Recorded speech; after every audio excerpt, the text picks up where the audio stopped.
ஆட்சியில பெண்களுக்கு பாதுகாப்பு இல்ல. அது மட்டும் தான் நிச்சயமாக தெளிவாக தெரியுது.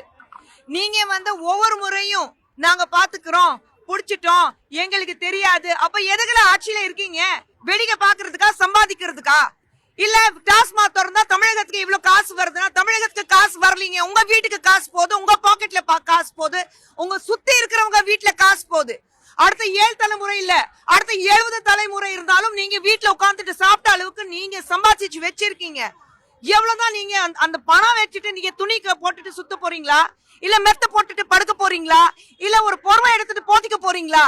காசு காசு காசு நான் மட்டும் சொல்லிட்டு அலையறீங்க. மக்களுடைய பாதுகாப்பு எங்க இருக்கு? ஸ்டாலின் அவர்கள் உண்மையில கொஞ்சம் கூட மனசாட்சி இருந்துச்சுன்னா இதுக்கப்புறம் அரசியலே பண்ண மாட்டேன் சொல்லிட்டு வீட்டுல உட்காரணும். அதுதான் அவருக்கு அழகு. ஒரு மனிதனுக்கு உண்மையில உடம்புல ரத்தம் ஓடுறவங்களுக்கு அதுதான் அழகு. மனசாட்சி உள்ள இருக்கிறவங்களுக்கு அதுதான் அழகு.